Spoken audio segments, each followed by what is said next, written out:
Good afternoon. Town Council meeting, Town of Clinton, Louisiana, Parish of East Feliciana, State of Louisiana, Tuesday, March 14, 2017, 6 p.m. We will have the invocation by Mayor Lorianne Bell. Following the Pledge of Allegiance, will be in unison. Will you please stand?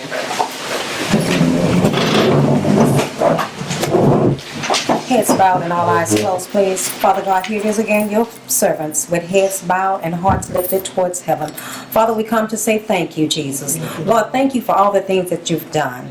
Thank you for what you're doing. And God, we thank you for what you're going to do, especially in this town that we call Clinton, Louisiana. Father, I ask that you just cover us, keep us, protect us. Lord, I ask that you just lay down love for us, Lord. I ask that you bind us so close together that no one or the enemy can come in between, Father. Unity is the key, and there's strength in unity. And Father, I ask right now that you shower down love and unity on this town, on this council, on everyone that's centered in this building today. Lord, let unity and love abide in the hearts of your people. And Lord, we'll forever give you the glory, the honor, and the praise. It is in Jesus' name that I pray. Amen. Amen.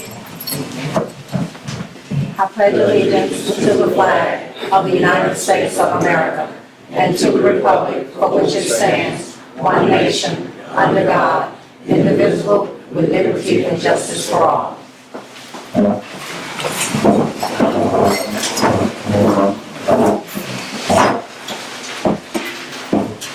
Roll call. Alderman Johnny Beecham. Here. Alderman Mary Dunaway. Here. Alderman Mark Kemp. Here. Alderman Darren Matthews. He's not here. Alderman Kim Young. Here. Chief of Police Frederick Dunn. He's not here. Maintenance Superintendent Darrell Hare. Here. Fire Chief Douglas Beecham. Here. Town Attorney Charles Griffin. Here. Town Accountant Tim Butler. Here. Mayor Lorianne Bell. Here.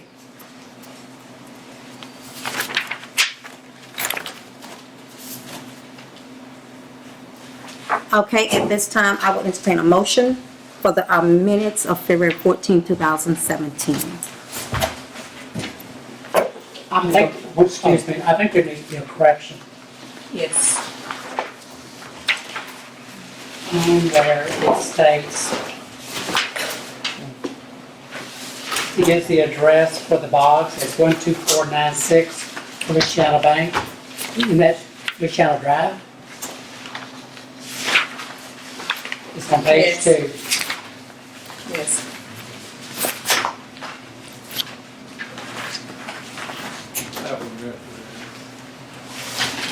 Mine says Feliciana Drive. Huh? Oh, it says here, I see, okay.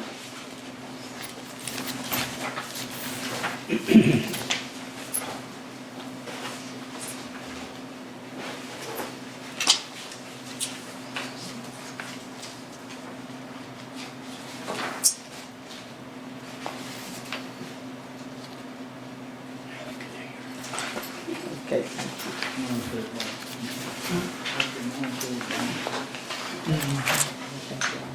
I make a motion that we approve the minutes of the previous meeting. I'll second it. It has been motioned by Alderman Kim Young, second by Alderman Mark Kemp, that the minutes be received. Are you ready to vote? Ready? All in favor of saying aye. Is there any opposition? Ayes have it, the motion is carried.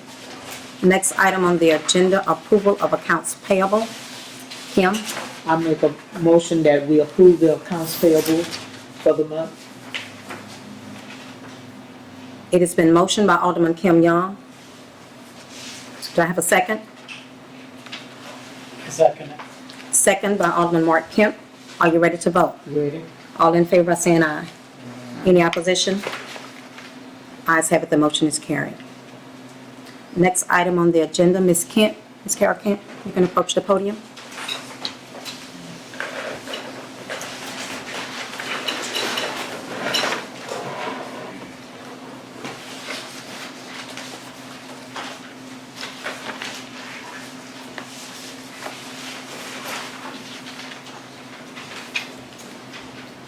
Good evening, Mayor Bell and Council. Good evening. My name is Carol Kent, and I wanted to get on the agenda tonight to express concern about what is happening on Highway 10 East, where the old malt shop used to be. As a resident of Clinton, along with others, we believe that what is being done is not in compliance with our zoning ordinances. The property where the malt shop was is zoned C2, which allows for retail sales and even a residence, but not an unconventional residence, which is only allowed in R4. The building which has been placed on that site is a prefab modular structure which was wheeled into place, again, which is only allowed in R4. In addition, C2 is zoned for retail sales and is not intended to be industrial in nature. On the property today is storage in a C-can, heavy I-beam fence construction, and utility trailer with welding machine, which certainly looks industrial rather than like retail sales. We believe what appears to be going on is not appropriate, nor what the ordinance allows. The request by the owner was approved by the council last month, as long as it met the zoning regulations. We would like the council to reconsider this situation. And I would like to share a few pages of ordinances with Mr. Griffin pertinent to this situation. Thank you. You're welcome. Mayor, as you Yes. recall, the approval that was given to that gentleman last week was subject to him Subject complying to- with the applicable zoning. Yes, sir. If he's not complying, then that would be for them to contact the director of zoning, or if that's our maintenance supervisor, whoever, to make sure he complies with the zoning. But that's what the Okay, approval so was, that's as I what- recall. That's what we need to do.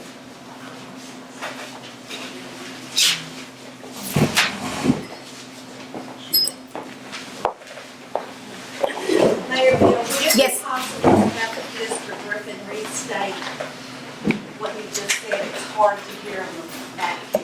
Yes, ma'am. Thank you. No problem. I stated that the gentleman that was here last week, which is, I assume who you're complaining about, his approval by the board was subject to him complying with the applicable zoning.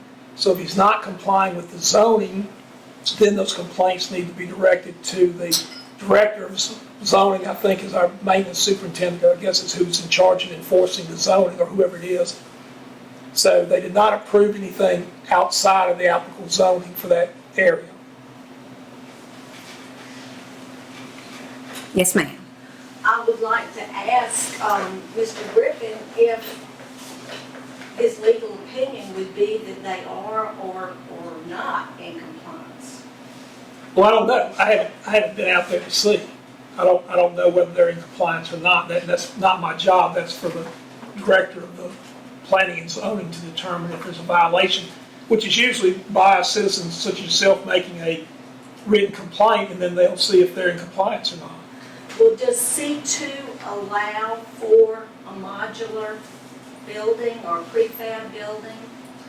Off the top of my head, I don't know. I have to go back and look through all the zoning and That's see. the information I just gave you. I have that in my office, but I did not know that that was what was out there, or anything to see if there was anybody that was not in compliance. Well, C2 also is retail sales, is my understanding. That's the main intent.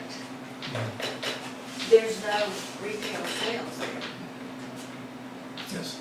And Well, my understanding when he came here last week was basically just living there, and I think he was parking his welding machine, but he was basically on the road and said he would do something if somebody wanted him to do something, but it didn't sound like anything about what you're saying it is now.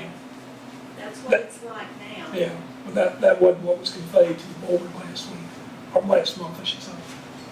Yes, sir. May I expound? Yes, on sir. that a little bit? Yes, sir. Yeah, I mean, it is a prefab modular home that was wheeled in. And I remember, and this we could not locate in the ordinances, But I think that mobile homes, which in the definition of unconventional residences include mobile homes and modular prefab buildings that are wheeled in. And I couldn't find that anywhere. But I know I've attended zoning meetings where people have wanted to put a mobile home in the city limits and are not allowed to unless those are grandfathered in. Yes. So.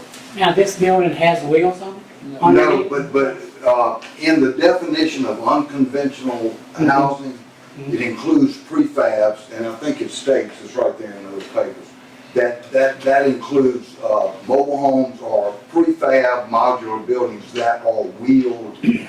Oh, okay. I think that's pretty close to the wording used in the ordinance. Who's on the zoning committee? That was my question. Okay, I think Sorry, what- you were a part of the zoning committee, am I correct? Ms. Kent, you, Mr. Harrell, Darrell Harrell, Ms. Carol Kent. And who else Darrell's on that committee? James Harrell, James Harrell Mr. Darryl Matthews. and Darren Matthews. That's the zoning. Mr. Clovis Matthews, but I mean, yeah. No, this matter didn't, it did not, no. And there is no It wasn't head of planning and zoning in the town, is that correct? Who would that be? Who would it? What you mean, head of plan, we just have a zoning committee here. Well, who would inspect this? Usually it's a building inspector. If you don't have somebody designated The from building inspector of the town? normally. Do we have a building inspector? The town don't have a building inspector. For the Who? town, it would be. Well, we go through Larry we go through, Thompson. we go through the police jury, you know, they come here, but all of our permits and stuff like that, it goes to Mr. So Thompson. Larry would have to inspect, Yes. Yes, ma'am. Larry Thompson. Larry Thompson would have to be the inspector? Yes, ma'am. So that's your go-to man now, is talk to Larry? Yes, sir. He's the inspector for the parish, and he does the inspector for the town also. So based upon his opinion, is what the zoning committee would probably go with? Well, you got electricity up there, has to go right in.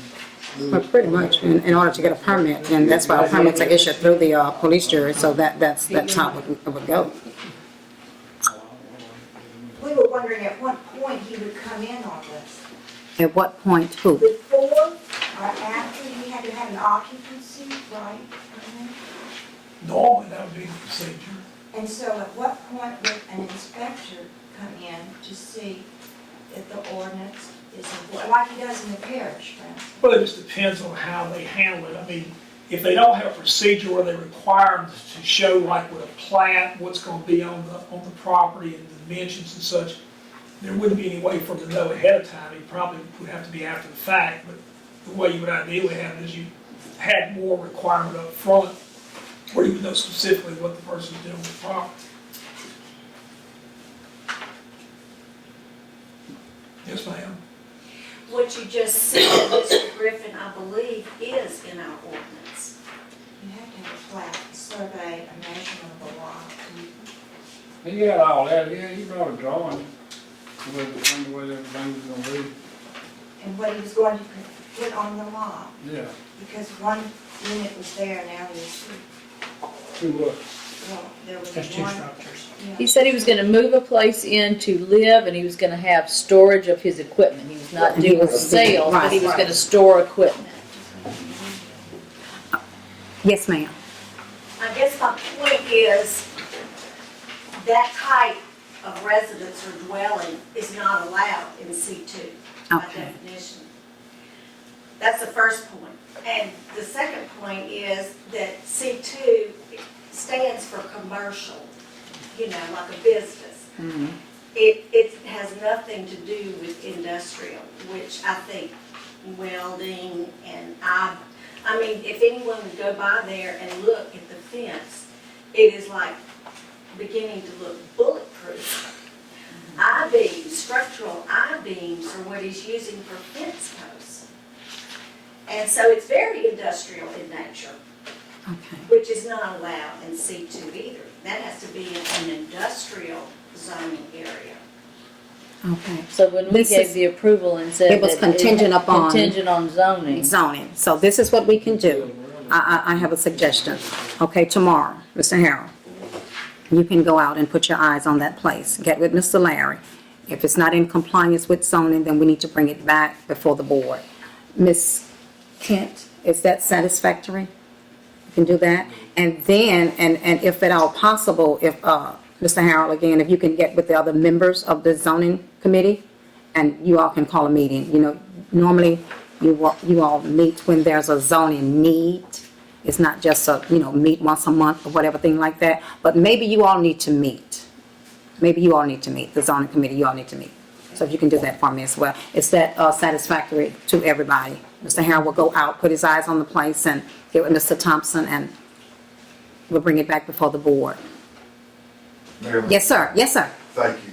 You're welcome. I would like to see Darrell and the others have the same paperwork that Mr. Griffin was given. Yes, sir. So that the definition It's clear. is very clear. Yes, Thank sir. you. Thank No you. problem. You're welcome. So let the minutes reflect that we will take those measures and bring it back to the board, bring it next month's meeting, and we'll take care of that. And in the meanwhile, Mr. Harrell will get with the remainder of you on the zoning committee and just have a meeting and clarify some things. Okay? Mr. Griffin, if we could get, before you leave, get some copies of that too. Well, and I'll look at the entire And you- ordinance, bring it back to the office Okay. tomorrow. Yes, sir. In most situations, though, any type of residential is allowed within the commercial, so I don't think it's going to hinge so much on the home, because I think that's probably going to be compatible with the zoning. It's going to be more about the industrial use, Okay. if it's outside the C2. Okay. Well, when you do that, you can give me a call here. Yes, ma'am. Thank you, sir. Is that satisfactory? Ms. Kent? Okay? I'll get back to you all. Thank you so much for your concern. Okay, the next item on the agenda, Ms. Matthews, will you approach the podium, please, ma'am? Good evening. Good evening. My name is Pam Matthews, and I'm here again before the board seeking allowance to have my third annual autism walkathon on April the 22nd at 2 p.m. I'm also seeking the assistance of the police chief toward traffic management and safety. And normally our route for the walkathon is around the courthouse. Yes, ma'am, if I may expound on that, we always attend those walks and they're maybe 10 minutes, tops 10 minutes. It's because of And, some of our participants Right, have we can't, autism. right, and we can't go Yeah. a long way, so we just do one block around the courthouse. I'm quite sure I can speak for the chief, they will take care of what they have been taken care of with that. And so board, at this time, I will entertain a motion to allow Ms. Matthews to do the Autism Awareness Walk on April 22nd at 2 p.m. with the assistance of the police department. I'll go ahead, John. Go ahead. Now, you, I'll make a motion to allow Ms. Matthews to have a walkathon again. I second it. That's on a Saturday this time, right, Miss? Okay, We okay. always try to do it on Saturday because at one time the chief said about school We and were- the buses right, and the extra right, traffic, so right, we do it so- we don't do it on the National Autism Day, which is April the 2nd. So we just pick a Saturday to do it on a Saturday and try not to do it at 12 o'clock to intermingle with lunch traffic even on a Saturday. Okay. How many people are you usually talking about? Oh, it ranges different. The first walkathon, I think we had 100 plus. Mm-hmm, The yes. second one, I think we were close to that again. Close to it. Okay. But we are growing. We eventually gonna get to where we're gonna have to have a venue, because I wanna bring doctors in, counselors in, case managers in to be able to talk to the family members that have children that have not had evaluations done to actually know that that's their diagnosis. So we are moving forward to that until we get there. But awareness and knowledge and understanding and support is love is the key. Right. Do y'all have many residents that have autism? Yes, throughout the Feliciana Parish, yes. Yes. I didn't know that until I started, and then I was made aware. It's a lot of children that we have, and family members that's been dealing with this for years and misdiagnosed, and now it's uncovered, and the treatments are doing better with them. They're able to manage in society. That's good. And how do you sign up for the walk? Well, I have registration when you come, and it doesn't cost anything like the other walkathons. We just ask that you buy a t-shirt, and the proceeds go to the different organizations that comes into the parish, like Families Helping Families, disabled children that come in, they come in and walk with us as well. And so we use some of the proceeds to go to them, because they come in and help the school system with IEPs and the resources that need to be done for the kids. Okay. And, it costs them too. It's a non-profit organization, Family Helping Families, and gas and all of that time and their effort. It needs to be shown some honor. Okay. And I understand too, that, is it Chuck E. Cheese? Is setting aside Yes. certain hours for Yes. children with autism to Yes. come in, just them at that place. I Yes. read that somewhere. Yeah. So and we awareness got is really more on the, Yeah, I'm sorry. That's And we okay. have more organizations that's springing up, that's doing more resources Right. and giving of their time and services. We have teachers that's coming tutoring after hours that have a degree in special needs. And it's just growing, because now they're being made aware of the situation, and the children, the benefit for them is just amazing. It's just amazing. So I hope to see everyone there. I know you'll be there, and some of the others will be there. But y'all come out and walk with us and support the children, please. Thank you. Okay, again, who motioned that? I'm sorry. Me? You- Johnny did, and then I you second. Okay, Ms. Matthews, it has been motioned by Alderman Johnny Beecham and second by Alderman Mark Kemp that you will be allowed to have your autism awareness walkathon on April 2nd, 2 p.m. April 22nd. April 22nd, 2 p.m. Okay, I'm saying too many You're on the twos here. national day. Yeah, okay. Yeah, I usually go down there for that too. Yeah, I do too. Okay. Are you ready to vote? Ready? All in favor by saying aye. Aye. Is there any opposition? Ayes have it, the motion is carried. Thank There you you. go. You're welcome. Okay, the next item on the agenda, we'll hear from Mr. Ronnie Harris from Civic Source. Mayor Bell, members of the board, my name is Ronnie Harris. I'm the Director of Business Development for Civic Source. And I'm here this evening to ask for your authorization to allow the mayor to enter into a contract with Civic Source for the purposes of conducting a tax sale for the town of Clinton, as well as future sales of adjudicated property. Civic Source is a company that is Louisiana-based in New Orleans, founded in 2008. And for years, we have been conducting tax sales according to Louisiana law. It was Act 819 of the 2009 legislature that spells out exactly what you have to do. And one of the things that that Louisiana is a very strong property rights state. So to protect the owner's right, it is notice, notice, notice. The concept of doing a tax sale entails research as to who are the owners, who are the interested parties, who are the heirs, notifying them and giving them a date that a tax sale would occur. Normally, I'm used to talking about the sale of adjudicated property, but first let's concentrate on the tax sale itself. It is a day that it is advertised in the paper. All of your delinquent tax bills for the last 3 years is the sale of those particular properties, although a person who owes taxes really owes it for whenever it was due in that particular year. What you will find is that it doesn't matter what your tax rate is, but if a person hasn't been paying tax for a while, the interest and penalty grows each year.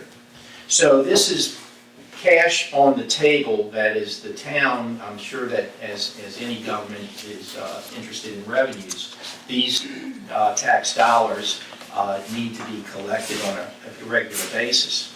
I understand that the town of Clinton has not had its own tax sale, and quite possibly the sale of adjudicated property could entail, if tax sales occurred prior to this administration. It's something that we're going to have to research and take a look at. So the contract that we're talking about this evening is a 1-year, automatically renewed, yet cancelable at any time contract. What we provide you is service. The service of finding out who the tax payers are, who they are, finding out where they live. It's called the skip trace. Finding out exactly where they live. The heirs may be hither and yon in many different areas. And also sending the notices out, and that's by certified mail. The cost to the town is nothing, because the taxpayer or the purchaser of the tax sale pays for all fees. So when a person, I don't want to get heavy into the law, but when a person purchases a tax sale certificate at the tax sale, that's not the property. That is the taxes, the piece of paper saying it's a certificate. The owner has 3 years to come back and redeem that property. For a person purchasing that tax sale certificate, then it's in essence a loan, because you get your money, but the person who owes the tax sale certificate is like the collateral on that loan. So when they redeem it, it's paid in the first 3 years. It's paid to the town. The town turns around and pays it to the holder of the tax sale certificate. There's always a possibility, however, at a tax sale that the property doesn't sell for a number of reasons. And the concept there is, if it doesn't sell at tax sale, it becomes adjudicated to the town. Now, what are you going to do with it? And the issue, it's not exactly a one-for-one relationship, but more times than not, if a person's not paying the taxes, they're probably not cutting the grass. They're probably not taking care of the building. So this is a means for the town to enact. Now, because it's such a strong property rights state, that there is a 3-year redemptive period after the tax sale, and yes, you could do adjudication 3 years after that tax sale, but it's a 6-month notice. But after 5 years, it's a 60-day notice. And those are the properties that our business model addresses. So if you've never had a tax sale, you won't have an adjudicated property. But the parish has. And in fact, we are going to be making a presentation to East Feliciana Parish Police Jury. I believe it's at the date today is April the 3rd. So if you have problems of blight and problems with the tax sales, property with adjudicated property and for the parish, the chances of them not getting paid at the parish level probably also means that you haven't been paid at the city level. So here's a means that working with the parish, you can possibly solve your problems. But in my former life, I served as mayor of the city of Gretna for 28 years. And I don't know about you, but I always liked to be in control of my community. I wanted to be able to know what was going on and understand that paying taxes is an issue of fairness. And if 95% of the people pays taxes, then the other 5% should. Here's a means that follows Louisiana law to the T, and believe me, in Gretna, when it came to the tax sales, we did that. And yet we also, this is true, we got sued a number of times because we had improper notice. When it came time for sale of adjudicated property, yes, I had 5 properties for sale, 3 went to sale, 3 were purchased, and then suddenly I started getting phone calls from the persons who purchased to say, I can't do anything with the property because I can't get title insurance, which means you can't get bank financing, and you always have the fear of someone coming from the past saying, that's my property. So what Civic Source does, not only do we handle the tax sale and also the sale of adjudicated property, collecting the taxes for the government, so you get your tax dollar, the public has been notified. For the investor, in buying an adjudicated property, they get title insurance. We were able to work. Now, as far as we're concerned, our business, we provide focus. And yes, we do get paid. Not on your tax dollar nickel, but the fees are paid for either by the tax sale purchaser or the person who's paying the taxes for the fee. It's a fee-based service. So the quicker they pay, the lower it is. But if it goes all the way to tax sale, then that person pays for the cost. If the tax purchaser then pays the full cost. When it comes to the adjudicated property, the same thing. Whoever purchases the property pays the fees. This is very complicated stuff, and the law is 102 pages long. And I don't know if I've done it justice. I have spoken with your attorney. I'm not one. But I do know that we are in over 40 jurisdictions doing adjudicated properties, and we're probably in another 30 that does strictly tax sales. We do a lot of parishes, working for sheriffs in the collection of parish taxes, as well as clerks of municipalities and tax collectors. I'd be happy to answer any questions, but the bottom line is this. It doesn't cost the town anything. We work closely. Our accountant representative will work with your city clerk in getting the tax sale underway. And when it comes to we'll find out if we have any adjudicated properties that's in the name of the town. If not, that's 5 years away, okay? But immediately, I'm going to be approaching the parish to see if we can do the sale of adjudicated property at that time with them, which would solve your problem in collecting the back to taxes, or if it goes to sale, then a certain percent can come to the town if you have an intergovernmental agreement, and that's something a little bit down the road. I'm probably more interested in answering your questions. I'm hoping that I did an adequate presentation of what we do. But we provide focus. This is our business, this is what we do, and we do it well. How often do y'all report back to the municipality on what's going on? Well, when it comes to tax sales, remember, we're notifying the delinquent taxpayer all the time. Well, guess what? They'll more times than not come in and pay your taxes. Well, really on a daily basis, your computer program works with ours, by the way. I asked that question to y'all, and I verified it. So at night, there's a computer dump that tells us what the activity that goes on. So we work very closely with the town itself.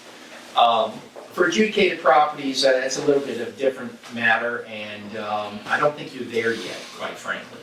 But for tax sales, we work very closely with you, and my concern really for this year is that it may be a little bit late.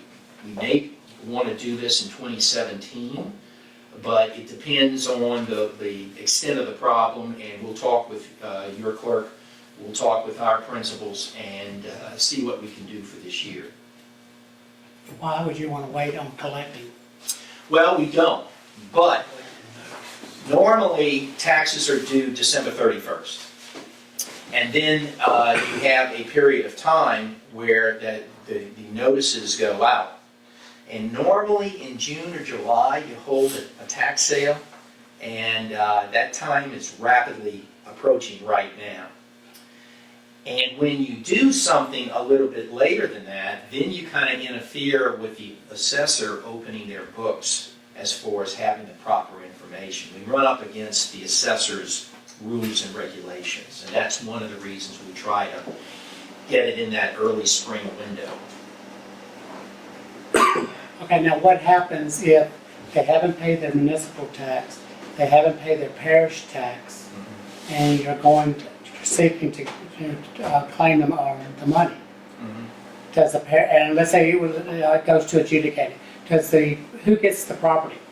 Well, first of all, you as a municipality are on equal footing with the parish. Okay. Both entities are owed their tax. So the parish may have had tax sales all along, you may not have, but when the property goes to adjudication, well, right now, without an intergovernmental agreement, whoever gets there first would get any surplus proceeds should there be an auction, okay? But the real issue is this, getting the property back into commerce so that next December you get a tax check instead of not. Yeah.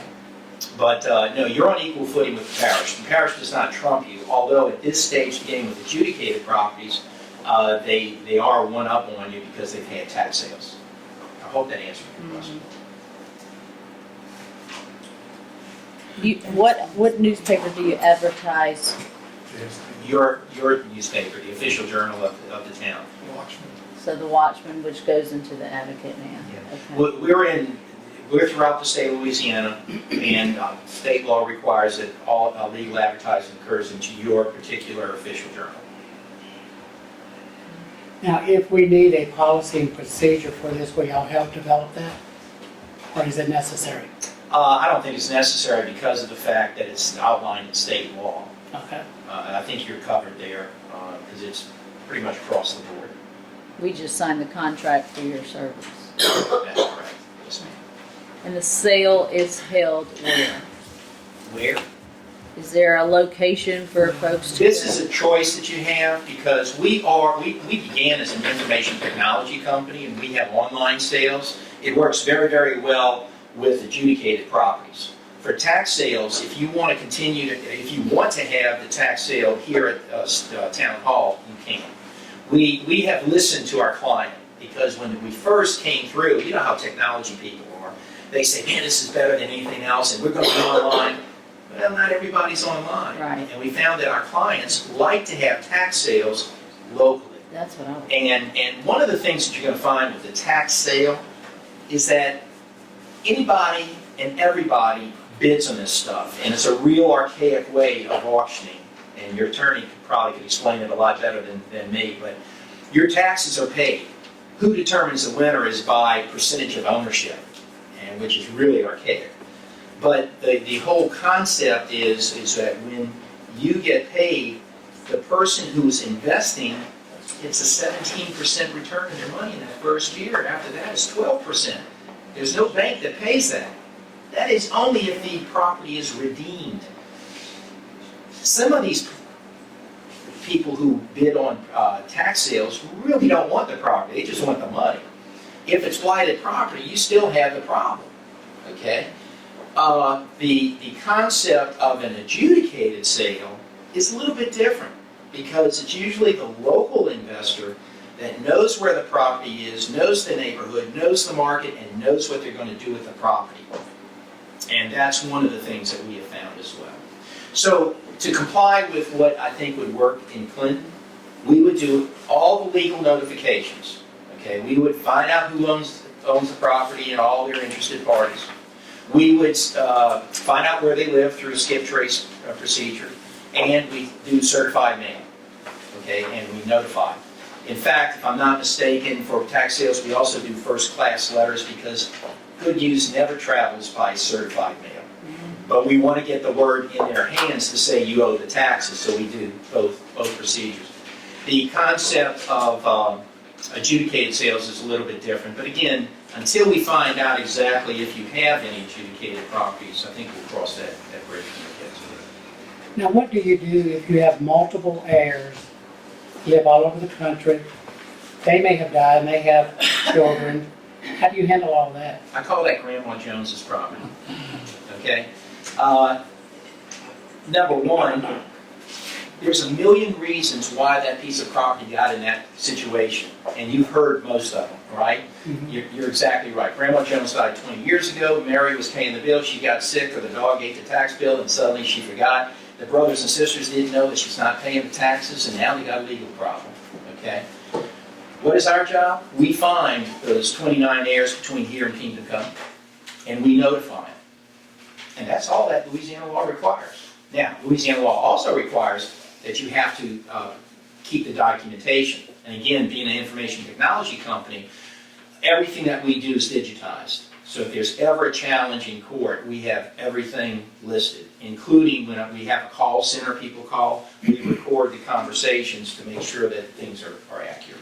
Have y'all ever not been able to find an heir that you know of?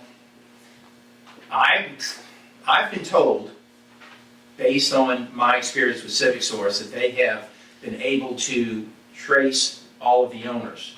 Now, I don't doubt for a minute that there's somebody who's out living in the desert somewhere that maybe didn't get it. But, you know, one of the problems that most municipalities have is that, and this is wrong, they just notify the owner of record. Well, that's the person you just sent a tax bill and they didn't pay. So that's why Louisiana law says you've got to go above and beyond all reasonable efforts in order to contact those folks, and that's what we pride ourselves in. We have a number of search engines, that LexisNexis and a few others, that we combine their finding skills to find out where people are. So I would say that we're in the high percentages of being successful. Okay.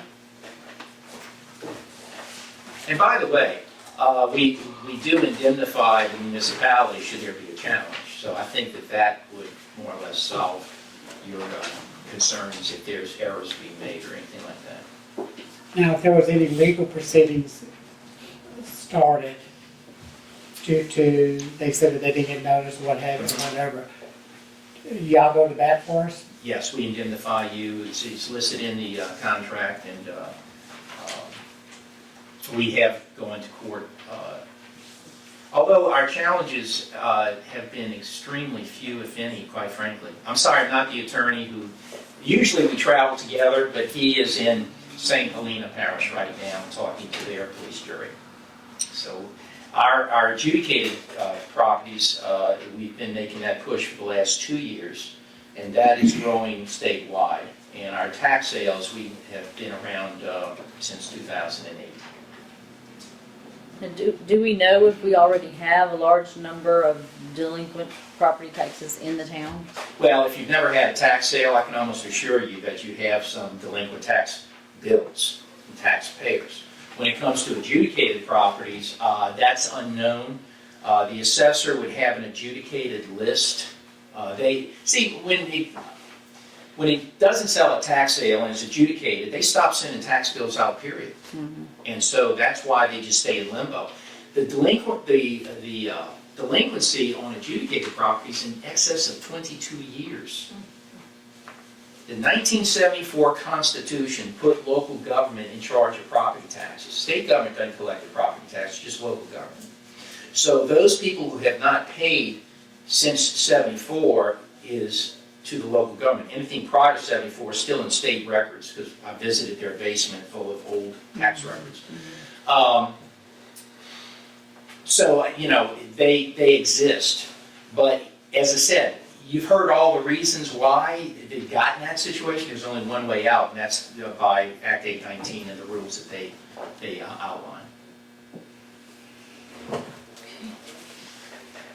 And if you're not pleased with our service, obviously we provide customer service to you. The mayor and I know each other from many years ago. So I served with the municipal association, and I will say that we'll work out whatever we can. But if it doesn't work out, you just terminate the contract.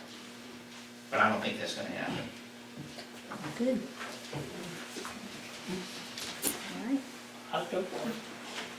Any other questions from anybody else? I think you covered it good. Well, Ronnie, Mr. Harris, I thank you. I'm sorry, we, yes, Before sir. you print when it contingent, I'd like to meet with you about some changes I may like for them to put into the contract. That's fine.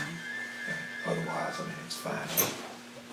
Well, if I can do this then, Mr. Harris, you'll get with Mr. Griffin, make those changes, and he can just bring those changes back to the board. Okay. And at that time, the board can make a decision, and we can go from there. Mr. Griffin, I'll have you speak to Mr. Stephen Morrell. He's general counsel for the Civic Source, and we'll be happy to address any concerns that you may have. And I'll give you a call. So that will have to take place next month. Yeah. Mhm. And once you all meet, I'll touch base with you, we'll talk. Okay. Thank you so much. All right, so you're not going to take any action this evening pending the attorney's review? Yes. Okay. I think that would Yes, be, yes. After Charles reviews or they get the contract to where you want it, could y'all just call the alderman? well, Yeah. you could, if you want to vote now, and then contingent upon what he gets approved through that, you can do that, if you want to do that. See, I would As rather well. do that If he and could and get the speed up sale, the process. right. Okay, that's fine then. Well, that's good. That's okay, Mr. Griffin, that's fine? But like I say, one of the questions we're talking about is whether you're gonna put it in effect this year or for next Right. year's tax, because I don't know if you can get time on it. If time would allow us this year. Okay. Just go ahead and get it in place, get ready for next year for sure. I would say move as fast as you can. Okay, so what I'll do, I will entertain a motion that contingent upon Mr. Griffin and Mr. Harris with the changes to the contract as to when it starts and the other changes that they may come together and make a decision on, that I will entertain that motion to go into contract with Civic Source. I move. It has been motioned by Alderman Mark Kemp, second by Alderman Johnny Beecham, that the town of Clinton will go into contract with Civic Source as far as property tax sales, contingent upon the meeting and the agreement between our town attorney, Charles Griffin, and Mr. Harris. Are you ready to vote? Ready? All in favor by saying aye. Is there any opposition? Ayes have it, the motion is carried. Thank you very Mr. much. Harris. We'll be You're in welcome. touch, Mr. Griffin. Thank Looking you. forward to working with you. Thank you. Thank you very much. Thank you. Okay. Okay, the next item on the agenda, Shred Kirkendall and Associates, Mr. McClure and Nikki B. Nice to see you all. Sorry we Nice to came in a see little late. Just to give you a very brief update on the street overlay program that we have going on. All of the streets that were previously identified by the town and us have been milled and patched, and in the next 2 or 3 weeks, they'll begin overlaying those streets. So at that point, we would be complete. The block grant program that we had on Roosevelt and the Rileyville area has been completed, as you're all aware, and we're closing out those documents now. So that's a brief description of what's going on. If you have any questions, I'll be glad to answer. I know some people have had questions about the streets. If there's anything I can answer. There are no other streets besides the ones that have already been built? That was within our budget, what we had. I don't know if you recall, back in the fall, the mayor and I rode the streets. We prioritized and presented that to the council for their input. And based on that meeting and what came back, we then went with as much as we could with the budget we had on streets. We tried to prioritize the worst streets possible, realizing that we can't do all the streets in the town. And that as that money comes in, then we can add on to those streets as that becomes available. Where did this money come from?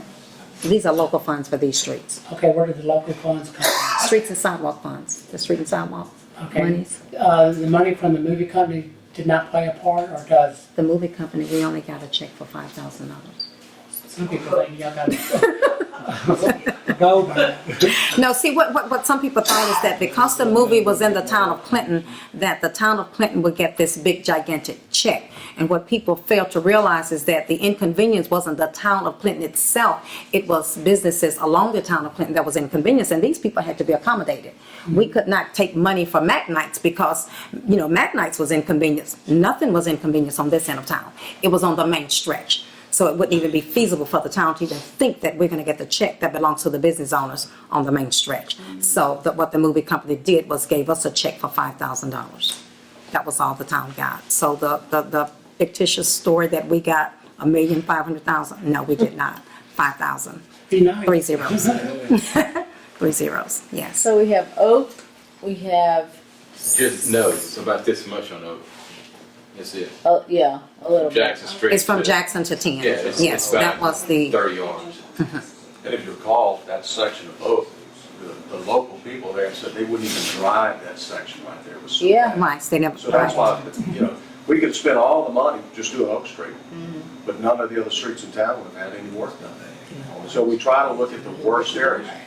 It seems like, yeah, let's do a whole street, but you can't always do that. So you take these worst areas and you try to have a logical termini, which would be from an intersection to an intersection, and work those areas.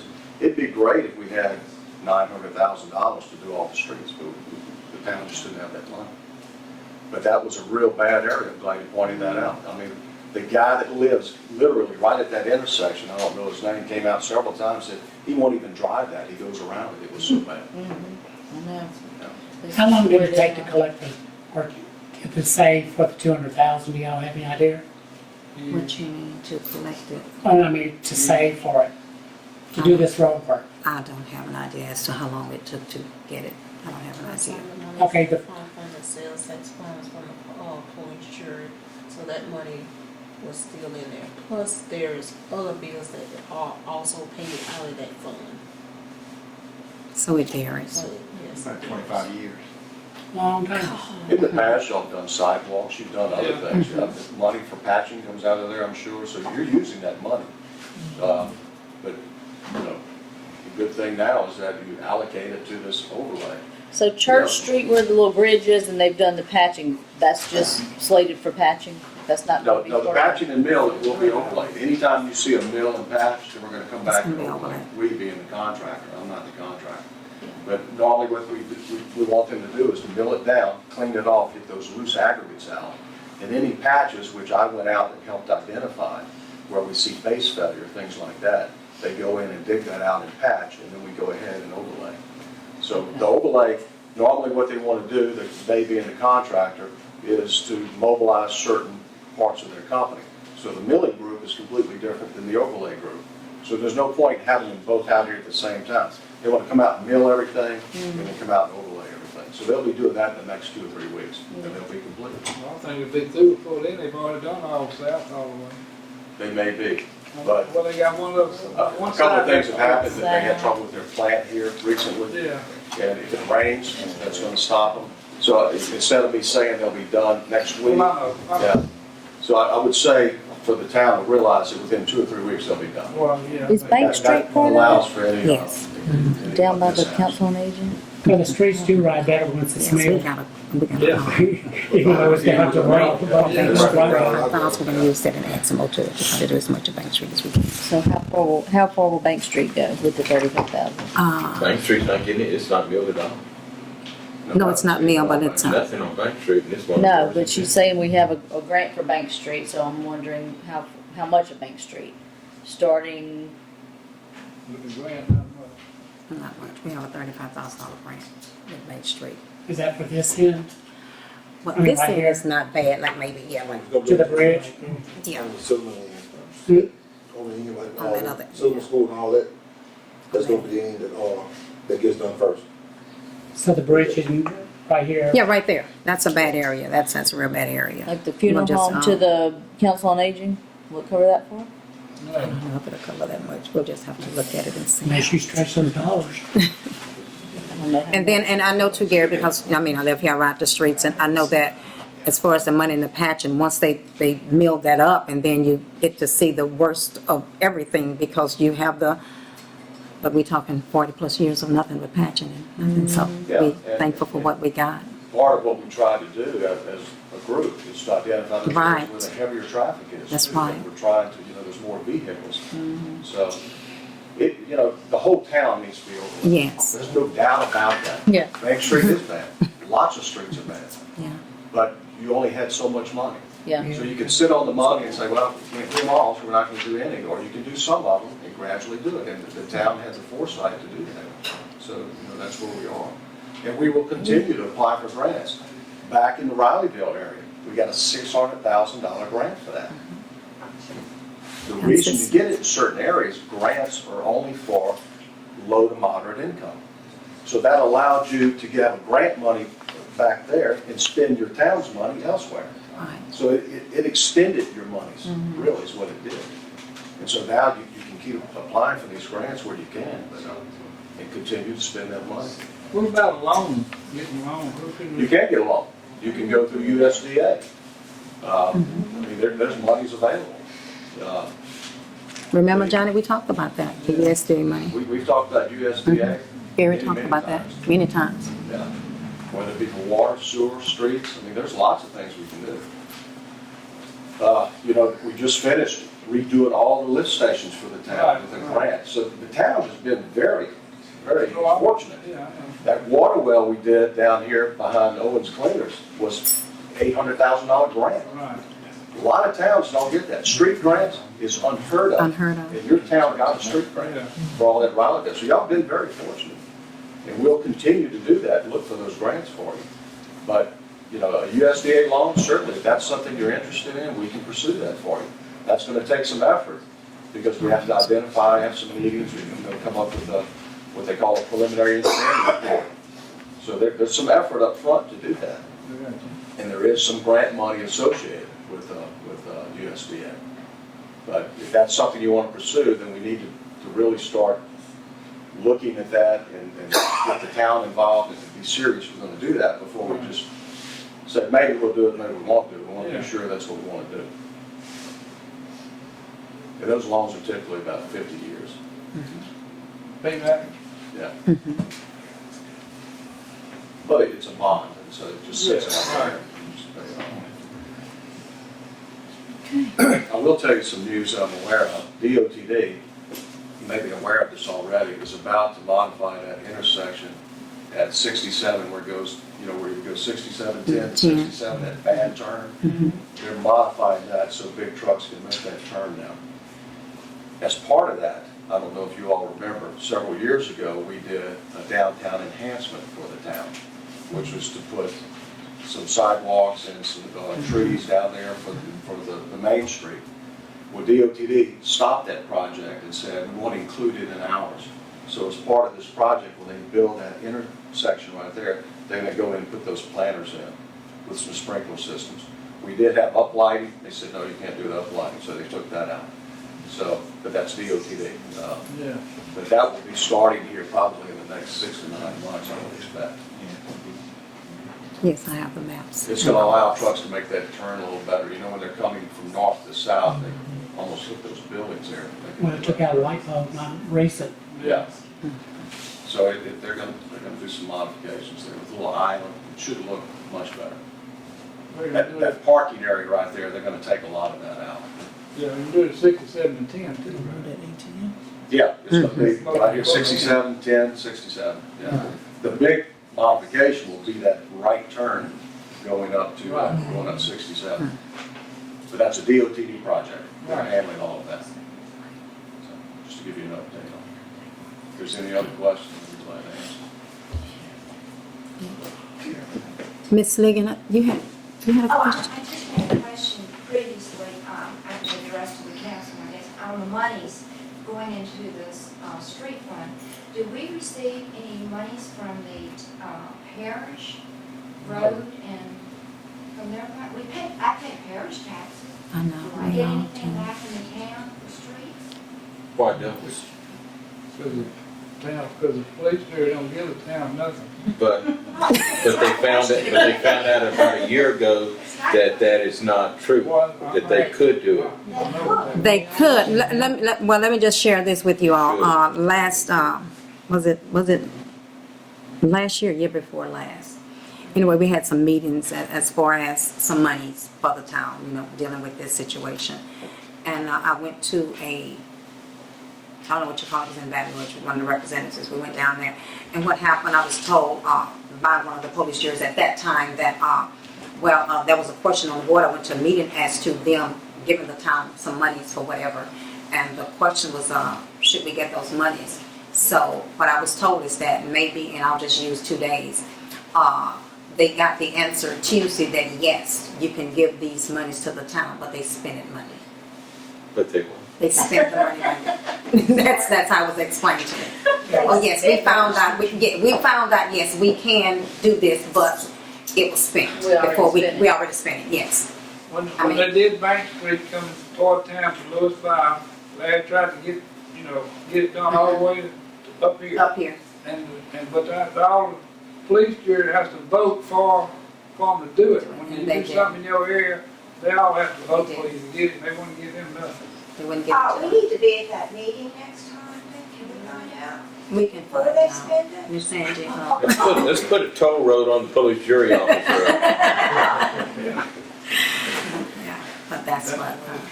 Anybody have any other questions? Michael Cheatham has come to me and said that he would be interested in working with the town, because he's on the police jury, to get them, to get us some help. He's still gonna need the votes of his Well, I know, but has he come to talk to you? Yes, he has. Okay. We've been in Why would they conversation. not vote for it? I don't know. It's all town. I don't It know. would seem like y'all ought to get with the police jurors in the other towns because you would get enough numbers in to maybe squeeze and get the vote your way. If you could get Jackson, get money for them, their part, Norwood, all these other areas, you take in most of your police juries, then anybody would have a struggle. Okay. Any other questions for Mr. McClure? Okay, thanks, Thank you for Gary. coming. Thank you.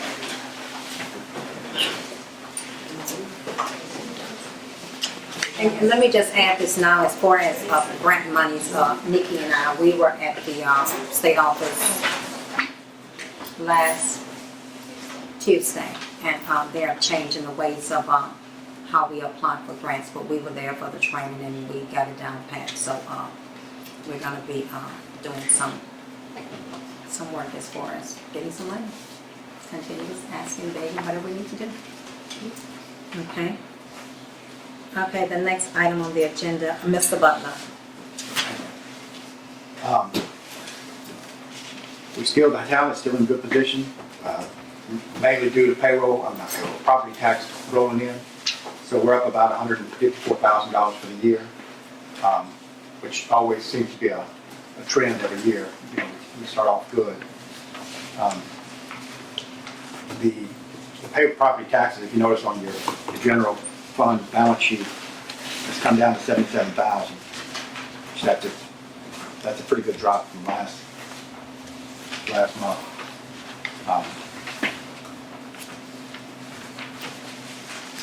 The only other issue I have is we're getting everything ready for the auditor.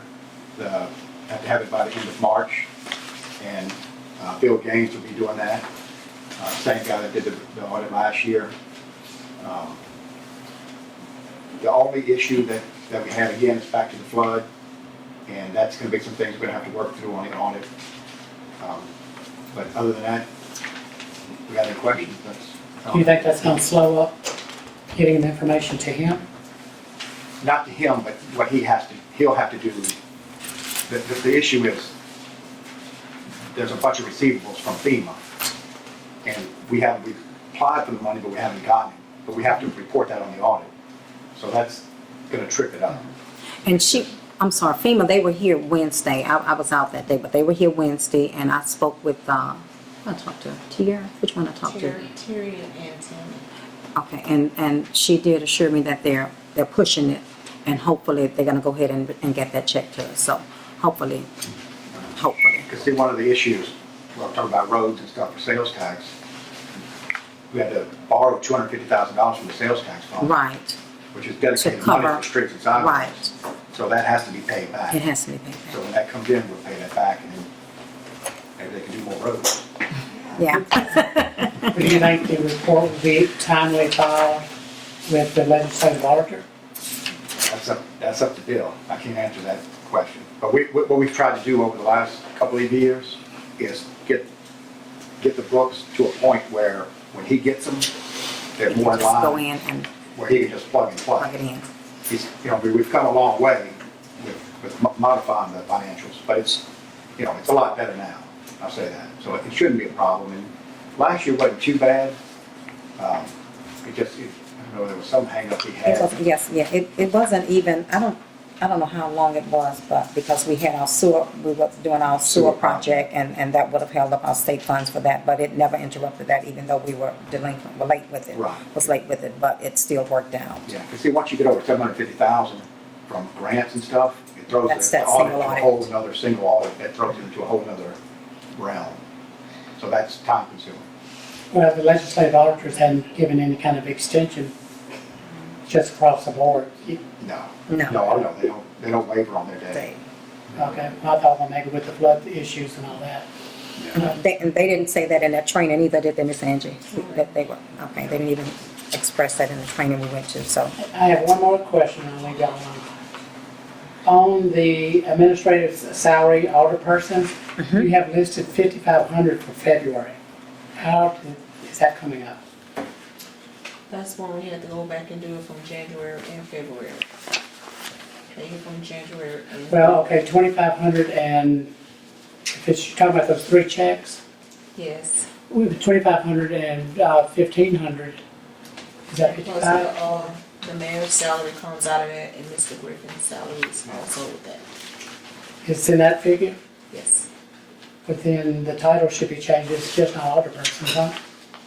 Or is that administrative salaries slash auto persons. Yeah, I can change the title if you want. Well, it's, to me, it's specific. Now, in January, y'all reported $2,500 in auto persons. Was that, what made that up? I think Angie went back and voided some checks and recut them, if I'm not mistaken, didn't she? And she had to void some checks and reissue. Well, did any of the auto persons that went out of office?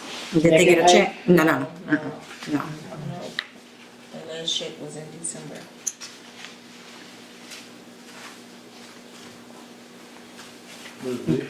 Huh? Last check was issued in January. Right? Last check for December. yes, Was given in January. in December.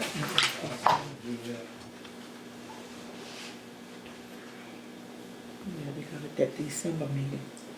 Checks are issued in the actual month. It's not like you'll I get just your wanna make sure December it's not check running in budget out. January. Yeah. I think, well, I'll check into it, but Angie brought that issue up to me the other day about voiding out some checks and reissuing them to put on the check the proper month that it was. Yeah, paid. yeah, I know about that. Yeah, and that's kind of that whole thing, but we'll look at it again. We'll look at it just to make sure everything's good. Yeah, okay. Any other questions? What about the old business? What about the lights that we were gonna see about where they We were haven't, moved? we haven't gotten to that. Oh, Okay, that's okay. I'll purge it when we get over there. alright. Well, it's not on the agenda, is it? No, it's not. No, I'm just looking at the old business. Okay, Mr. Beecham, I hear from you now. Thank you, Mr. Butler. Thank you, Mayor. We were supposed to participate this Saturday in a birth to 5-year-old fair that the school board is sponsoring, or the school board is putting on at the Early Childhood Development Center, whatever that building's called now. We're just going to be up there with the fire truck and give out color books or things like that to the parents and the little kids, let them look at the truck and that type of thing. That'll be from 9 to 12 this Saturday. Okay. And I just, the only other thing is to just, if you urge all the citizens, particularly in our district, but really the whole parish, to make sure your 911 signs are visible, particularly at night. Really the only ways sometimes that we know is that street number. And if we can't see it at night, particularly if it's raining, dark, and it's behind bushes, grown up or whatever, we just can't see it. So that delays us in having to. Are you talking about the green signs? The little green. Is every resident supposed to have one? Oh, yes. I do not have one. I live in town. What did you have? Yeah, from the 911 office, they make them up for you there. I need to call them? Just tell me. Because I don't show up on Google Maps. I think there's a small fee. You might know me by name, but you. $25, I think, something like that. But you get everything, you just put it up on your house. Go to the 911 office and then take care of it. Or home number. Okay. And that's all. Thank you. And we'll be up there Saturday as well. So council members, if any of you are not busy doing anything, we'll have a table set up. And we'll be giving out some things to the children as well. And a door prize. We have to bring a door prize. Okay, thank you, Mr. Beecham. Mr. Harrell. In the past month, we've installed a new service on Cox Island, which was a water service to a church. We also installed a new water and sewer service to a church on Cedar Street, in their building. And we had to repair a main line on Silver and Church intersection. And also, we had to replace a culvert at the intersection of Riley and Marshall Street because RJ they're doing the street repair and the culvert was gone. It was bad, so we just took it up and put another guy before they did the patch on it in the overlay. And also we repaired 8 water leaks and replaced 1 water service main and repaired 5 gas leaks. And we just saw a new gas service on Highway 10 also. And that's all I I have. have a question. I ask a question? Yes, ma'am. Is there a known leak on Silliman Street in front of Johnny B's?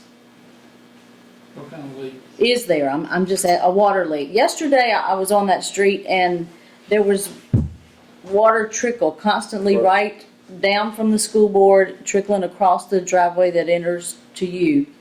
It was a little flow and wasn't raining, and so I didn't know if there was an active water leak. Can you put that in your? We can check it out in the morning. Check it It's out? possible. Okay.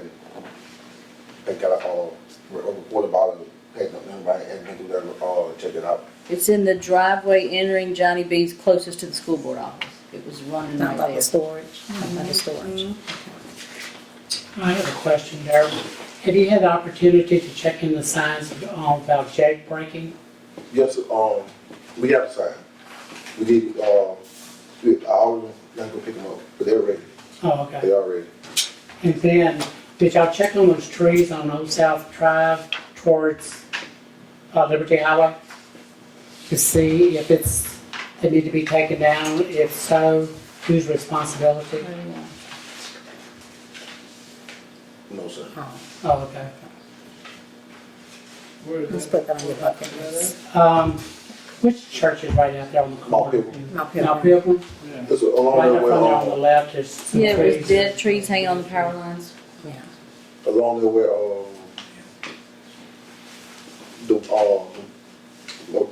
Miranda, I think her name is. Yeah, Miranda, they used to work for you. Yeah. Right, right. Yeah, that old tree, that, it was limb fell out not long ago. Well, if one of those trees falls across the road, it's gonna Oh, it's, yeah, give some of those people a headache. houses and all. Mm-hmm. I don't know if Energy will take it down or not. Well, I think the power line may be in line with it, they might. If it's gonna take down a major line, Yeah, that's what we talked about last time, to see who was Yeah. gonna be responsible They will. for it. So they need to get a hold of Energy. So they took that dead tree down over there by me, behind the Lawrenceville place. And there was another tree leaning over the line, still over the line, right behind the Methodist church. And I talked to the guy, and he said they would get it too, but they didn't touch it. And if it goes, it's gonna, They may have forgotten. yeah, it's gonna, do some serious damage there too.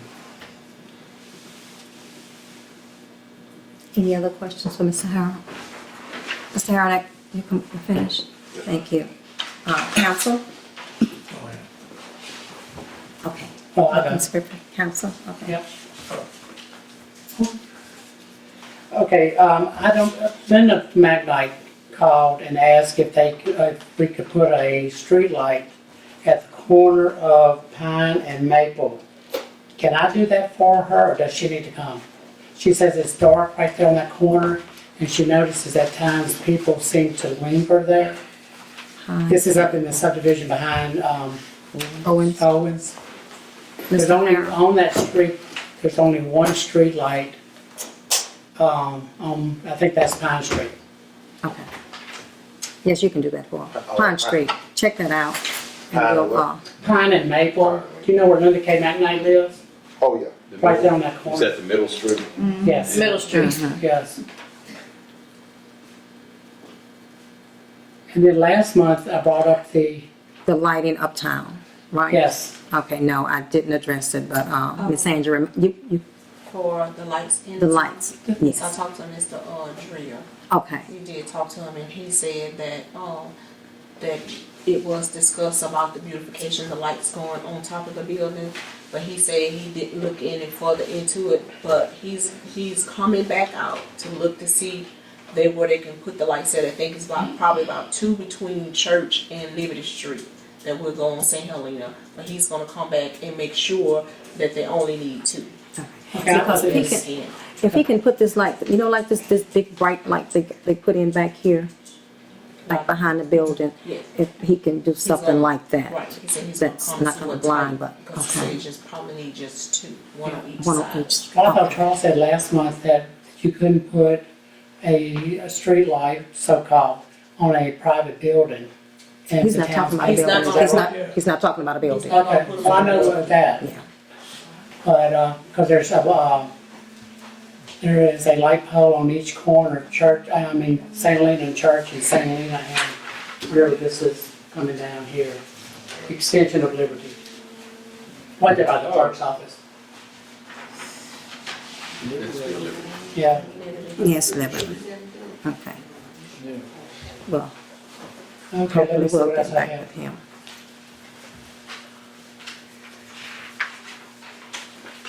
Okay, when is Mayor's Court held? Every third Monday here, 9 o'clock. Okay, are minutes kept, and who is the custodian? It's a docket, Miss Cat, police records clerk. Because I read in the ordinance that perfect records should be kept. So this docket, So mayor's court, yeah, Constitute that? docket, yes. Yes, it docket, okay, and therefore public review? yes. Okay. And let me see. Oh, I went on the LMA website and got information for the board in dealing with sample policies. I bring this up all the time. I think it's important that we develop policies and procedures. The ordinances, that's the law. And as far as how you comply with the law, you might need a policy and procedure. And what this will do is to help the administrative staff or the office staff to do what they're supposed to do according to the ordinance. And I don't think we have any. We need to start somewhere. And I'm open for, we need to receive suggestions. I think having a policy procedure for delinquent accounts, for disconnects, would be one of the first things to do. I think it was this month, there was a customer that was not understanding what happened and all this kind of stuff. And, but to help everyone out, we need guidelines.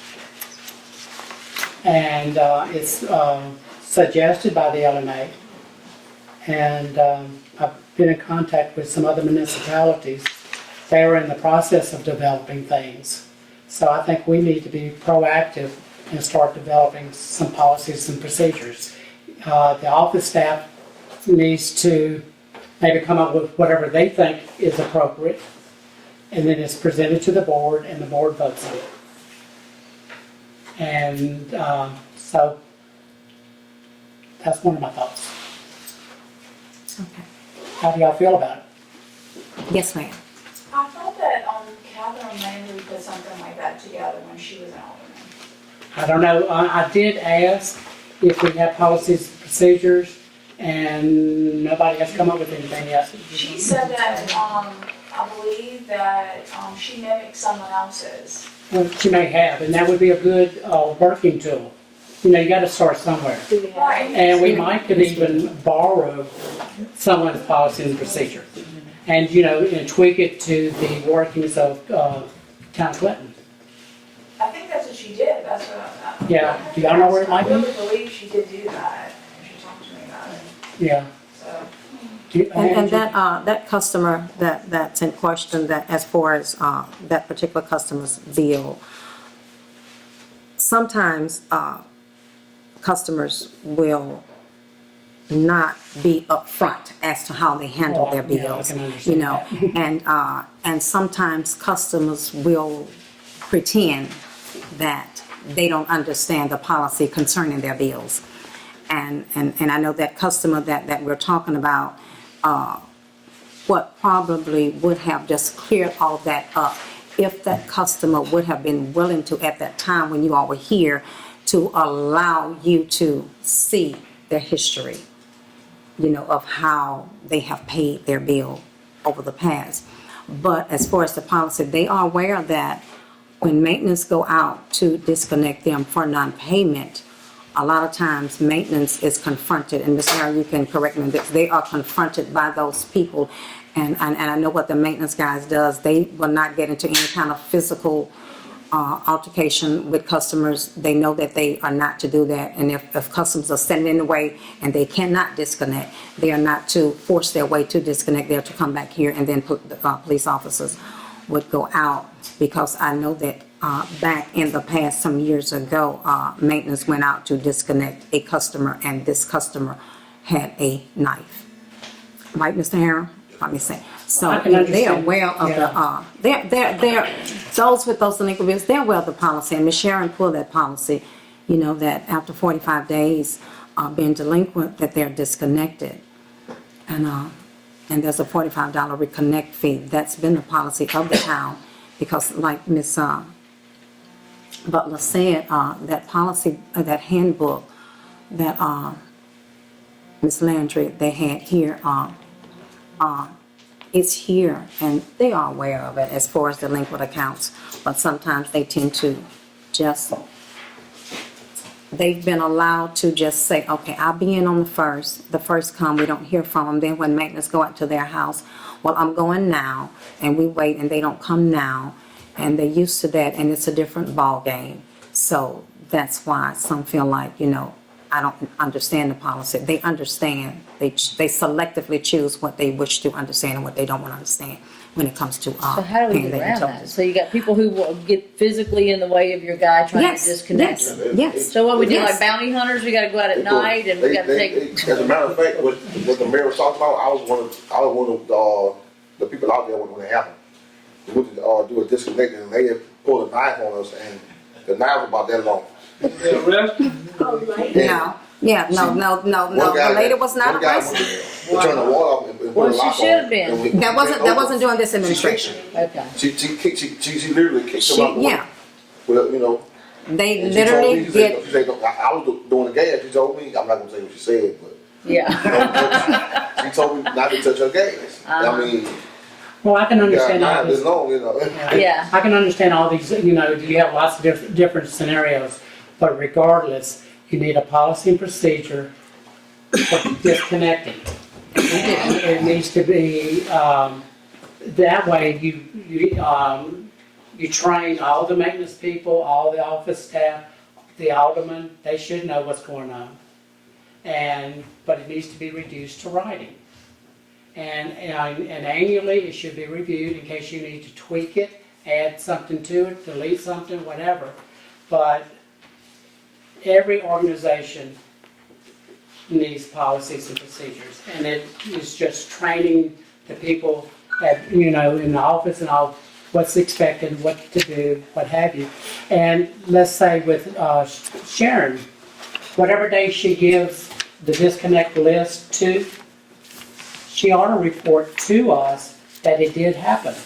Because how do we know if it did or did not happen? Recently in January, I made the statement before, they started doing, I think it was January, they started doing disconnects. I started receiving calls, I had no idea it was going on. And not that I have to know that it was going on, but I was just in the dark. People calling, asking for assistance. So I had to call down here to see what do we do. And then I called Johnny Beecham, you know, all this, and we got it cleared up. But without having some information before us, we don't know. And if Sharon reports to us monthly that disconnect notice was given to Darrell, it started on whatever day, it ended on whatever day, then we have noticed that it did happen.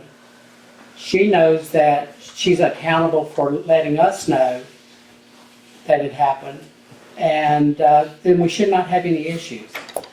I'm sorry, let me just add to it. We should not have any issues anyway when it comes to customers, simply because the bills go out. When the bills go out, your bill states that if your bill is not paid by the 15th of the month, it tells you what happens. It's clearly on that bill. And I think that we have to empower these people, because their bills are their responsibilities. They know that if they're not paid by the 15th, that they are going to be disconnected. I just don't see, Miss Sharon would, by the goodness of her heart, would call, you're on disconnect, come in and pay your bill. She would call. That is not what she have to do. She does it because that's a lady out. Okay, that's what she does. She don't have to do it. Entergy does not call you and say, we're gonna turn you off, could you come and pay your bill? Right. AT&T does not call you and say, if you don't come pay your bill, you pick up your phone and you have no service. But how many people are we So- disconnecting? We're disconnecting whoever's on the disconnect list. That's been the rule of thumb in the town since, as far as I can remember. It's on their bills. There shouldn't be any problem with, why should they call you all and say, they turning my water off? And if they call you all and say they turning my water off, your question should be, did you pay your bill? And if they say, well, no, I didn't, there's no excuses behind it. You didn't pay your bill, you turned off. That's it. We're not in the business of giving free services, like you all said once before. Yeah. So I think that as far as all this paper trail and this phone calling, people have to be accountable for their utilities. When you get your bill in the mail, if you don't pay it by the 15th, there's a possibility you will be disconnected on the 16th. But the policy states that you will not be disconnected on a Friday. Am I correct? Or after 12 on a Thursday, am I right? 12 o'clock Friday. Thursday? It's Thursday. Well, okay, I may be a little bit off, but I know that's what the policy states. But on a Friday, nobody will be disconnected.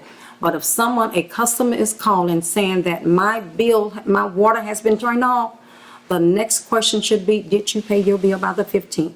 And if that answer is no, I didn't, then it should be, well, you need to pay your bill. Have a good day. I agree with that. Yes. But the Yes. town was at fault Yes. in 2016.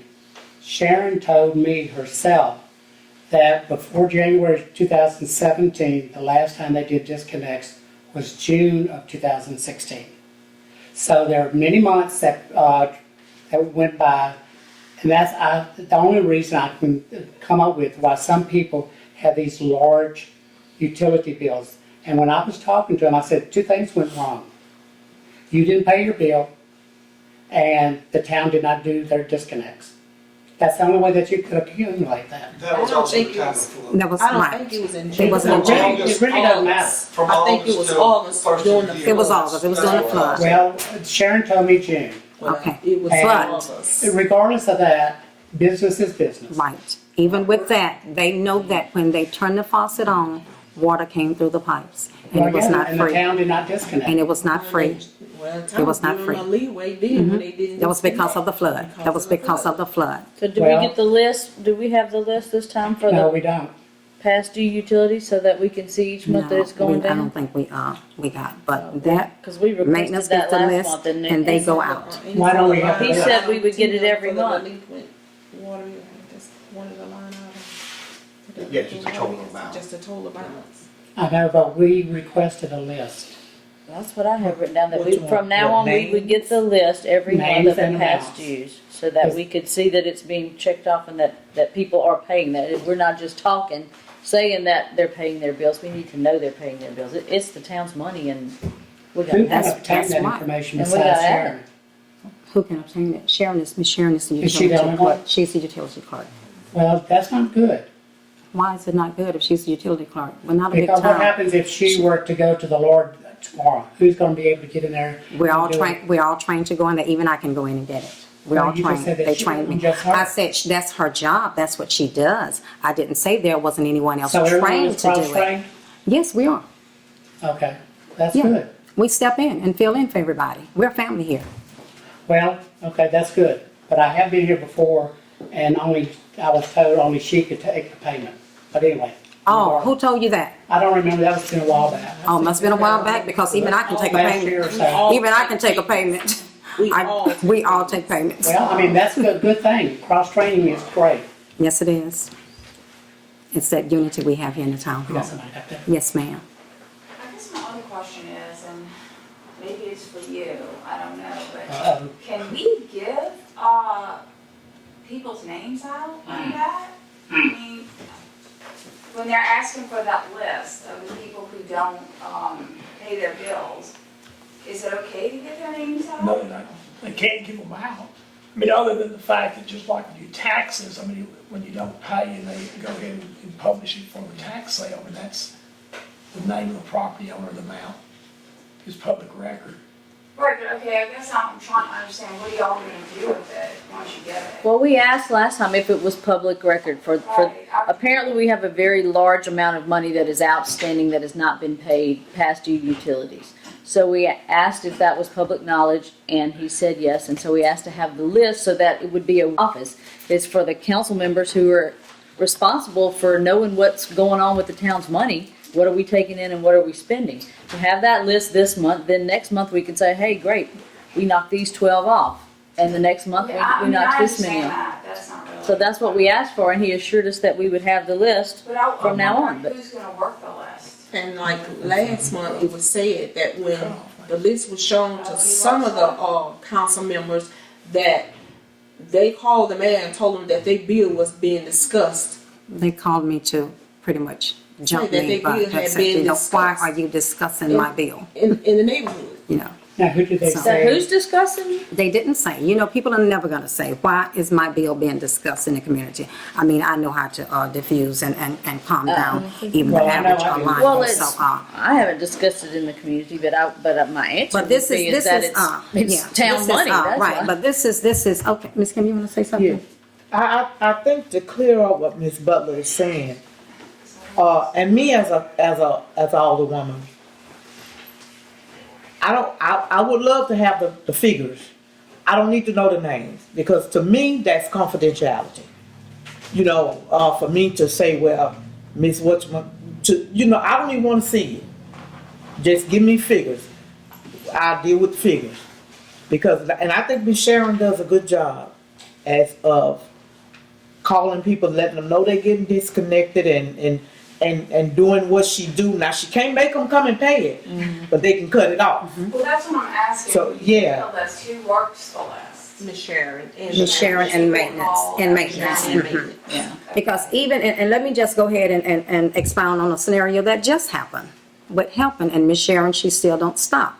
She helped a lady with her bill. She still fell behind, and it was her falling behind. She came in this town hall, and she went upside one side of Ms. Sharon, down the other, and bust up the middle. Is that the one I tried? And that's the very one you tried to help. And I can assure you, and we are being recorded, but I can reassure everybody that the next individual come in here and disrespect anybody in here again because of something they didn't do, they will be cuffed. They will be. We will not. Miss Sharon bends over backwards to accommodate everybody. And she will not be disrespected or any of these ladies that work here. It will not happen. Not here. We work hard here. We try to help people here. That's what we do. We don't try to hurt anybody. People have agreements. Yeah. For the significance, and Right. I mean, if y'all get everybody on the board gets the amount, I'm trying to figure out, well, then it's really Sharon that needs the names and the numbers. Then maybe our list doesn't have to be the names. If it could just be, we have 27 delinquent accounts and it totals this much money. And then Yeah, next yeah. month, we have 14 delinquent accounts. Then we know that we collected on 13. Well, I disagree. In my with you. opinion, that's good. I disagree, because with banking experience, we're the board, okay? We're responsible. With banking experience, they knew by name, lots of information, name, address, and all this kind of stuff, who was delinquent. They could follow to see if they were getting off the past due, what was going on, what was transpiring. I think it's important that we look at that information. And we have names, we have amounts. It's no big to do. I'm single, I won't share it with anybody. There's not a wife at the house that will. Well, no, I understand that. I guess just coming from my background in medical sales and stuff, that they have big fun, Yeah. I don't give information out like that, So I was wondering. But this is to the board of the town Yeah. and the town's money. We're on a different level. Yeah. I'm trying to figure out. With all the Yeah. information What they're will gonna have you do? is Are the you same gonna information call that he's it? gonna have to have, that Sharon's gonna give him to cut it off. The only information they're gonna have is name and address and the amount. That Sharon. Right, that she'll have, and that's what he'll end up having to cut it off. So, and that's the only And that's- information that's gonna be divulged, or should be divulged. That's let's understand, this is not a financial report issue. Right. Okay, this is not something that I would ever give. This is a Ms. Sharon issue, and the reporting that she's That's doing on the right. project. This is more of a, like you're the finance director, who's over that? Their work act, just like any other thing. So Yeah. it's not a financial statement. Financial statement's just a figure. The detail behind it, on that, that's a work in process. There was a case scenario that, as far as delinquent accounts and getting lists that was forwarded to the Attorney General's office for an opinion from the Attorney General's office. It didn't happen in this town, but it happened in another town. What I'm going to do tomorrow is pull that opinion again, and I will call you and forward that to you, and then maybe you can do some clarifications as to what we can. But I won't try to interpret it. I will send it to you the way I interpret it, and maybe you can interpret it for me. Okay? Okay, Anything Kim, else? you mentioned committee members. Aren't you supposed to be appointing Finance and Personnel Committee this month? Finance Committee, I'm sorry, Ms. Kim is Finance Chairperson. We have our Planning, our Zoning Committee members who are still there. And I don't know of any other committees that we You have even Personnel. have. Personnel Committee, okay, we don't have a Personnel And Committee. usually you have 2 aldermen on the Finance Committee. Okay, I do apologize. This has been a busy month for me. I've been in and out, a lot of meetings, and I will get those committees together and bring it to the board on next month. Okay, if you need a volunteer, I'll volunteer for Finance. No problem. I have background in that. Okay. Anything else? One more thing. This may be a touchy situation. I've had several people to come to me and would like to know what the workings, what's going on with the police vehicle that you're driving. Okay, that would be a question for the chief, and he's not here, because that's the police department unit. Okay. Was that voted on? It would be a question for the chief, and he's not here. I would rather he answer that. Okay. Now, next question. There's an IRS ruling that fringe benefits are reported on your W-2. Was that done? On my W-2? Mm-hmm. That's not public information, that's my W-2. So you're not going to deny or admit to it, huh? Oh, I don't want you to get into any trouble. I don't want the town to get into any trouble. But Tim, are you aware of that law? As it relates to governmental, no. Okay, I'll give you a copy of it. But, I mean, as long as everything's being done transparent, as y'all always say, I don't have a problem. But I know that your vehicle, or well, the vehicle that you're driving was obtained by a grant, if I'm not mistaken, by Pennington? At this time, I will table that until next meeting, and you can bring it up before the chief. That's a police department vehicle, and he will have the answers to those questions for you. Okay. Well, I know that you're using it for personal use also. And I just, y'all may want to check into this IRS ruling to make sure that they're not going to come back on you or the town. Anything else? Oh, I think that's enough. Okay, from me, it's my turn now. I have 2 things that I want to share. Thursday, I'm going to be meeting with a Miss McKnight from Southern University. There are some land grants that's out there to establish healthy initiatives in communities. And so I'll be meeting with her on Thursday with some of the representatives here in the parish to further discuss that we're going to do some healthy growing things like they did at the old high school on Plank Road. We're going to find a place here, and they're going to plant a garden. We have to tend to it. Once they bring the trees and we plant them, we get some kids involved and things like that. So I'll know more about that when she come up on Thursday.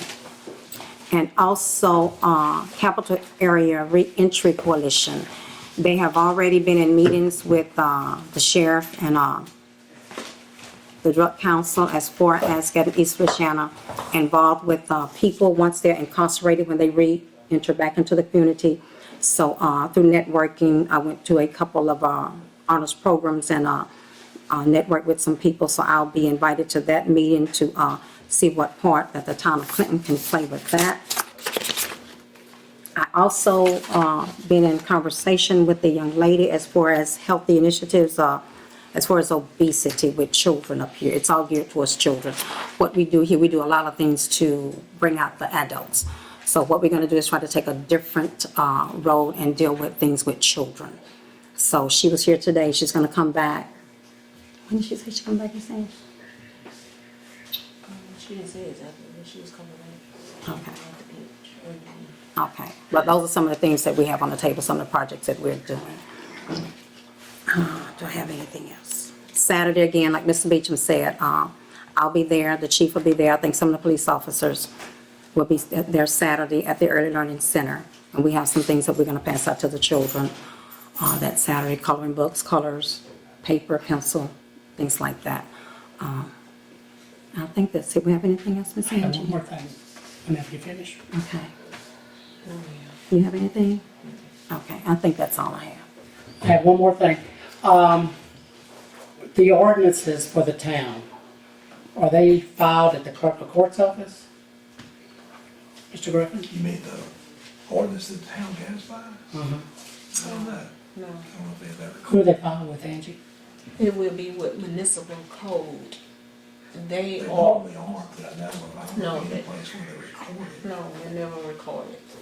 We have to send them to municipal code or they will come here. It has to go through them and they will put it in a form or the ordinance in a booklet. And And what agency is that? the municipal code, that's the name of it, They have an office in Baton Rouge called Municipal Code? yeah. They be Okay. at some of the trainings that we have, Mhm. they're always at the training. Okay, They codify them, you know, your ordinances are published when they're passed. That's the public notice. And then they're codified and basically kept on book Okay. in the town hall. here's the Municipal Code book. If this building were to burn, where's the backup? They have it. The state has municipal it codes, back. yes. Well, you had told me, maybe a year and a half ago, that is not since you've been here, but from years past, some of the ordinances had not been Exactly. recorded. Since 1982, municipal code told us Okay, they have not been recorded. so do they have a complete, No, they don't. so, have to go back once to again, if this building 1982. burns, what happens? Well, they will have it up until 1982.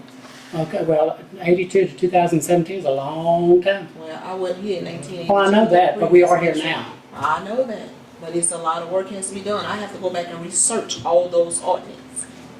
Research to find, because they are not in a specific place, they are in the minutes. So I have to go back and look at all those minute books since 1982. Well, I think that's something that we need to do. Yes, we do. Let me, go ahead, baby. I just have a question. Could that, code book, could a copy of that just be kept in the library so that citizens can? Municipal code has it on their files. They have it. But they told me they just don't have it up until 1982. That's where it stopped. There was no more ordinance coming into them. Well, I But mean, with until that book time. right there, It's not some of the online. ordinance, no, it's not online. Some of the ordinance that was done in the previous administration, what they did, whatever in the minutes, what they approved or whatever, all they did was copy it and put it in there. Okay, I know some municipalities have their municipal code on the internet. Is that something that we might could do after it's organized? So they don't want to spend the money, because you have to spend Yes, money. and to- company Well, goes, it's I mean, not- aren't we paying this not cheap. gentleman? That's why I just asked. To maintain the plain website? old paper copy of all of We're that. not talking about a website. What? The website is not gonna hold everything there. But anyway, Well, we'll if it's do organized, it whatever. may not be as thick as that. Let me just say this, and it's not to toot my horn, blow my own whistle, or wag my own tail, or the people in my administration, or the previous administration, and that's going in now, that's in this office. When we came in here in 2013, this place, this town of Clinton, was nowhere near where it is today. We have worked hard. Unlike some people feel like we have not done anything. We have worked hard. We have upgraded our phone system. We have upgraded our computer systems. We have been working here. Technology has changed. These codes have not been, nothing has been done since 1982. In 1982, that's been so long ago, and I must get personal. In 1982, I was pregnant with my first baby, who is 33 years old today. That's been a long time, okay? So we are working here every day. Is it going to happen overnight? No. Is it going to happen over administrations? No, because the record shows that it has not happened over previous and past administrations. Will we stop what we're doing here today to advance the town of Clinton to where it needs to be? No, we will not stop. Can we work with division? No, we cannot work with division. Can we get there in a unified effort? Yes, we can. But when we're pointing the finger saying this is not done, that is not done, we need to remember why we are here. It's nothing about us. It's about the people that we were elected to serve. And if we can just get back to that, we can move forward. But while we're stuck on pointing the finger, it's not going to happen for the town of Clinton. It doesn't matter what's said. If we're stuck on pointing the finger and saying, well, this haven't been done. No, it haven't been done. The record shows it haven't been done. Instead of pointing the finger as to what haven't been done, let's come together and decide what we're going to do to get it done. That's the only way we're going to move forward here. I can see us getting stagnated here. And I know that I was not elected to be stagnated or to stagnate the people here, and it won't happen. Whatever means necessary that has to be done, the town of Clinton will move forward. And one way that the town of Clinton can move forward is to organize the municipal. That's right, exactly. Instead of pointing the finger, organizing. Okay, all that has to happen is y'all could ask for help. That's right. And I offered But help several years ago. let me say this. Have y'all accepted my offer? Let me No. say this, Mr. Kemp. You're an elected official now. We don't have to ask you for your help. You were elected to help advance this town. That's why you were elected. I have an open door policy. These doors are open. Yeah, it's locked right there. But That's when what you're y'all ready to say. help, you come in and help. See, we can't get there with that. We're not going to get there with that. It has to be unity. It has to be. Is there Y'all say anything one else? thing, but y'all act on another. Again, we won't get there like that. Is there anything else? At this time, I will entertain a motion to adjourn this meeting. I make a motion that we adjourn the meeting. It has been motioned by Alderman, he already talked to him. It has been motioned by Alderman Kim Young. Do I have a second? I'll second it. It has been seconded by Mark Kemp that we adjourn the meeting. Are you ready to vote? Ready. All in favor by saying aye. Aye. Is there any opposition? Good night and y'all be blessed.